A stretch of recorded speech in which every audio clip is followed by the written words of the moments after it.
choose and discuss three philosophies of education, then cite true learning activities you will introduce to your students based on each of them. One of the philosophies of education is existentialism, freedom of human. It's the freedom of human being to make choices in world where there are no absolute values outside man himself. It's enable man to make choices for his life. It's enable the students to have the confidence or self-esteem or self-trust to their self, enable to have to develop their self and make them grow. One of this is, for example, one of this is giving a situational problem to the students.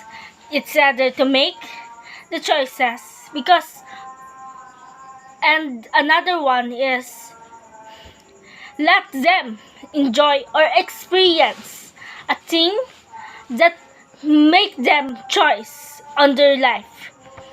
On the first example, that you will give the problem is they are able to have a critical thinking on how they develop, on how to make their own choice in life. And the second one is it's in their life, it's their experience. So enable for a students, for example, having the participational or having a role play. It's either to them to how they will interact with each other or how they communicate with the others. The number two is progressivism. John Dewey, American educator. This philosophy is referred to child growth and development depend on his experiences and self-activities. So this been the child on how they develop according to their experiences, because I believe that experience is the best teacher. So as we can see, there is many students that been teach by their parents. But what does it mean? Does the parents really need to teach how they do always? But no, because for me, let the child experience it. Let the child or let the students experience it. Or let the students be in that situation, and he will learn and he will apply this on her learnings. So in this concept, you can help the students and on their skills, on how you develop their skills and cope up with the changes in the world. As we can see, there is many changes. Gadgets is everywhere. So there is many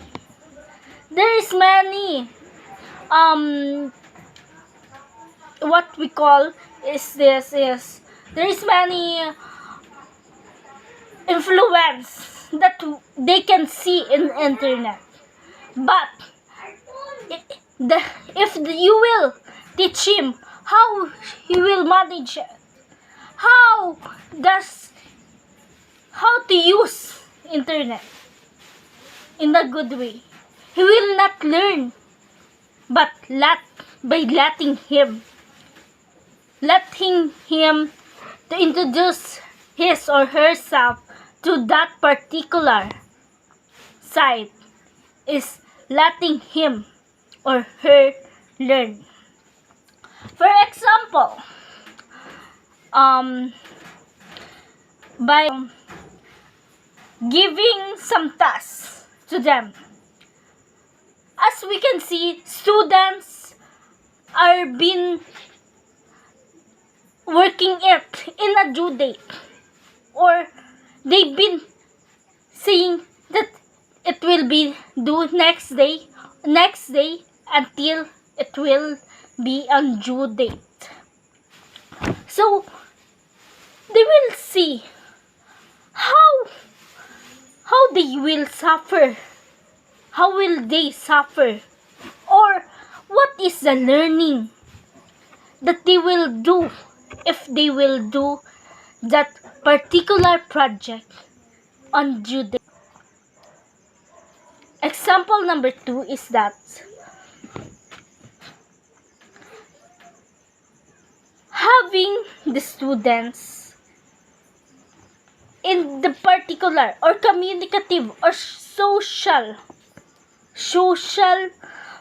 interactions with the other child. So they will learn who is or who are the true friends, or what is the real learning on that socializations. So number 3 philosophies is constructivism. Based on students, it was been based on students' active participation in problem solving and critical thinking, which they find relevant and engaging. These philosophies are enable the students or learners to learn how to learn. So there is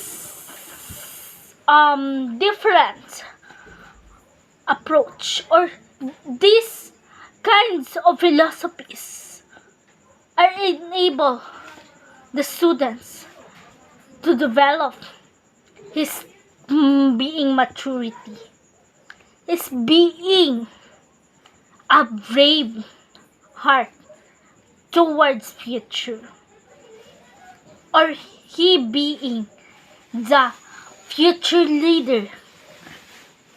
He will develop the love and the courage, the motivations in her heart on how to solve the problems. If you put them in that particular problem, and they will be in that particular problem someday, they will able to solve it. For example, in students, my students in the future, the particular activity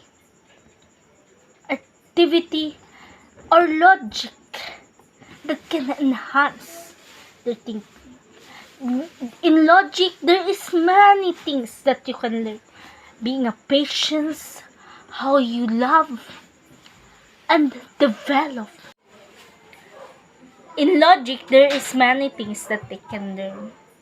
The first one is patience and what they are thinking, or how they've been on that particular, if they are been particular problem, what are they going to do? Number 2 example is that having the students on that particular, or having the time for students to think about themselves, or giving the time the students what they think, or giving some questions to them on how they really know themselves. And that is the particular constructivism. And you will know in some orientations, you will give orientations to them. You can give orientation. I can give orientation to them as a future teacher, so that they are able to know, is this idea or is these choices is correct. So those are philosophies that can help the students to develop their self and big goal. Why do you choose the teaching professions? I teach in the teaching professions because I think this is the best thing that I can do. And this is the humble job, and able to develop the world and able to grow. And this profession also makes me think that child has a better future, and as what Dr. Jose Rizal said, that ang kabataan ay ang pag-asa ng bayan. So I choose this teaching profession. Who or what inspired you to take this course? No one inspired me to this course, but there is something that inspired me to this course. Who been in public schools, they have a lack of financial support that they able to work while studying. And it was been, as you can see in public school, the real life of students, in how they being motivated and inspired of being a student. That's all. Thank you. Discuss teaching as a vocation, profession, and mission. For me, teaching is not a job. Teaching is not how you earn the money. It's not the responsibility to them, to the child, but it is the love, the care, and the kindness, and being a critical thinker to them, on how you molded them, how to make them grow, and how to develop their skills. Especially today, that there is many child that been depressed as today.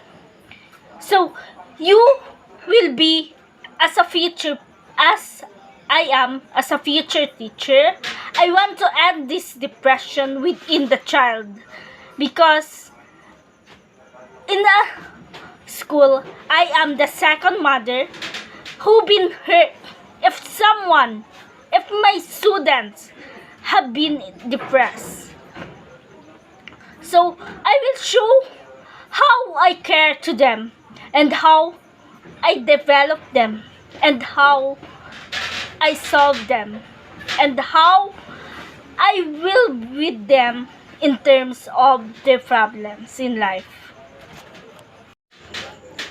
If you would be in the field of teaching in the future, how would you practice the code of ethics for professional teachers? If I will be in the field of teaching someday, I will practice the codes of ethics of being a professional teacher by being a critical and saying to the child what is the life of being learning, how wonderful learning is. And also, I will be able to inspire and model them to become a best student and the best citizen in the future, and also a best leader.